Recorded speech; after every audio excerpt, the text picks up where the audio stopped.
আসুন আজকের আলোচনা শুরু করা যাক। আমাদের কাছে একজন সমাজকর্মীর সাক্ষাৎকারের কিছু অংশ আছে, বেশ গুরুত্বপূর্ণ। হ্যাঁ, যেখানে ভারতের নিষিদ্ধ পল্লীগুলোর একটা কঠিন বাস্তবতার ছবি আমরা পাই। ঠিক, আমরা তো বাইরে থেকে অনেক কিছুই শুনি, সিনেমায় দেখি, কিন্তু ভেতরের জগৎটাই ঠিক কতটা আলাদা সেটাই একটু বোঝার চেষ্টা করব। একদম। এই সূত্রগুলো বিশেষ করে গীতাঞ্জলি বাব্বরের অভিজ্ঞতা, যিনি দীর্ঘদিন ধরে কাজ করছেন ওখানে, আমাদের সেই মহিলাদের জীবনের গভীরে নিয়ে যাবে। তাদের প্রতিদিনের লড়াই, পরিস্থিতি, সমাজ কিভাবে দেখছে তাদের। এইসব ঠিক তাই। চলুন তাহলে সরাসরি মূল বিষয়ে যাই। এই যে নিষিদ্ধ পল্লী, ধরুন দিল্লির জিবি রোড বা কলকাতার সোনাগাছি, নামগুলো পরিচিত, কিন্তু ভেতরের ছবিটা গীতাঞ্জলি বাব্বরের কথায় ঠিক কেমন? দেখুন, ছবিটা উনি বলছেন বেশ ভয়াবহ। উনি শব্দটা ব্যবহার করেছেন পৃথিবীর নরক। পৃথিবীর নরক? হ্যাঁ, অস্বাস্থ্যকর পরিবেশ, খুব ছোট ছোট ঘর, এমন অবস্থা যে ঠিকমতো দাঁড়ানো পর্যন্ত যায় না। একটা গুমোট দমবন্ধ করা ব্যাপার আর কি। আর এটা তো শুধু একটা দুটো জায়গার কথা নয়, সংখ্যাটা নাকি অনেক বড়। হ্যাঁ, সূত্র অনুযায়ী প্রায় 1,30,00,000 মহিলাই পেশায় যুক্ত, আনুমানিক একটা সংখ্যা। 1,30,00,000! এটা তো একটা বিশাল সংখ্যা। কিন্তু শুনেছিলাম এদের অনেকের নাকি কোনো সরকারি পরিচয়পত্রও নেই। হ্যাঁ, এটাই তো সবচেয়ে কি বলবো, মর্মান্তিক একটা দিক। অনেকেরই আধার কার্ড, রেশন কার্ড, কিছুই নেই। তার মানে তো তারা সরকারি হিসাবেরই বাইরে। একদম। দেশের নাগরিক হয়েও যেন অদৃশ্য। ফলে কোনো সরকারি সাহায্য বা প্রকল্পের সুবিধা সেসব পাওয়া তো প্রায় অসম্ভব। আচ্ছা, এই যে পদ্ধতিগতভাবে অদৃশ্য করে রাখা, এই ব্যাপারটা খুব স্পষ্ট এখানে। তাহলে এই যে বলিউডের সিনেমা, ধরুন সাম্প্রতিক হীরামন্দি, যেখানে একটা চাকচিক্য দেখানো হয়, সেটার সাথে বাস্তবের মিল কতটা? সাক্ষাৎকারে গীতাঞ্জলি বাব্বর খুব জোর দিয়েই বলেছেন, আসলে প্রায় কোনো মিলই নেই। সিনেমার ওই আলো ঝলমলে দুনিয়া আর এই অন্ধকার গলি, এর মধ্যে আসমান জমিন ফারাক। আচ্ছা, এবার একটু গোড়ার কথায় আসি। এই জীবনে মহিলারা আসেন কিভাবে? পুরোটাই কি স্বেচ্ছায়, নাকি অন্য কোনো কারণ? সূত্র একটা বেশ চমকে দেওয়ার মতো তথ্য দিচ্ছে। যেমন দিল্লির জিবি রোডের ক্ষেত্রে যদি ধরি, ৯৯% মহিলাই স্বেচ্ছায় আসেননি। ৯৯%? বলেন কি? হ্যাঁ, হয় পাচার হয়ে এসছেন, নয়তো অপহরণ করা হয়েছে। কখনো বা স্বামী বা পরিবারের লোকেরাই বিক্রি করে দিয়েছে। অবিশ্বাস্য। তার মানে প্রায় সবাই পরিস্থিতির শিকার। আচ্ছা, এমনও কি হয় যে এটা কোনো পারিবারিক প্রথা, প্রজন্ম ধরে চলে আসছে? হ্যাঁ, তেমন উদাহরণও আছে। যেমন ধরুন বেদিয়া সম্প্রদায়ের কথা বলা হয়েছে সূত্রে। তারা আগে মুজরা করতেন। ও আচ্ছা। সময়ের সাথে সাথে তাদের অনেকে বা তাদের পরের প্রজন্ম এই পেশায় আসতে বাধ্য হয়েছেন। অনেকে তো খুব কম বয়সে, ধরুন ১২-১৩ বছর বয়সে এই অন্ধকারে ঠেলে দেওয়া হয়।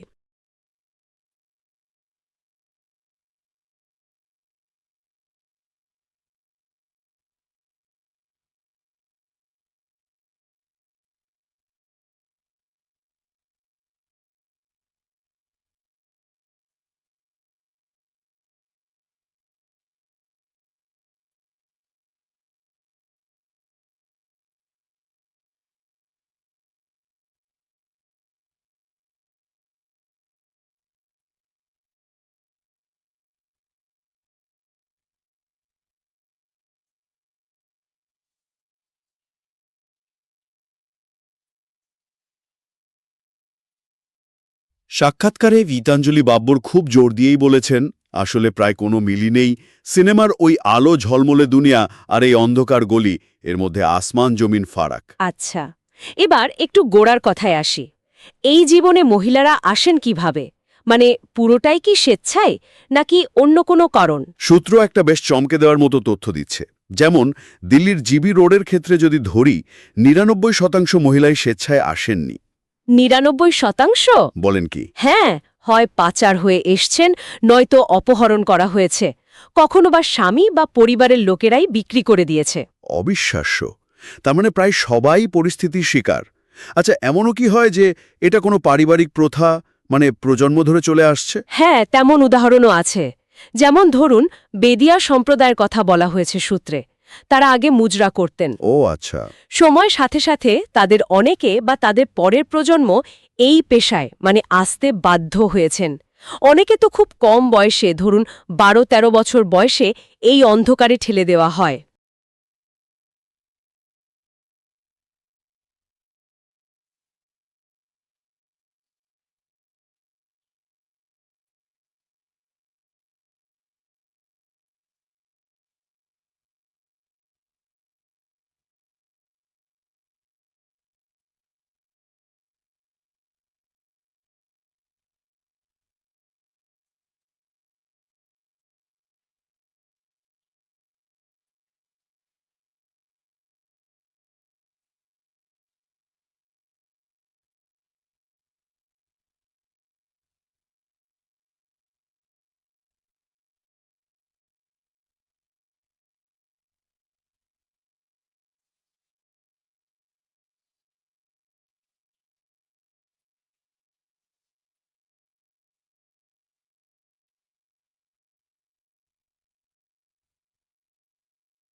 ওফ, আচ্ছা, এদের প্রতিদিনের জীবনটা তাহলে কেমন?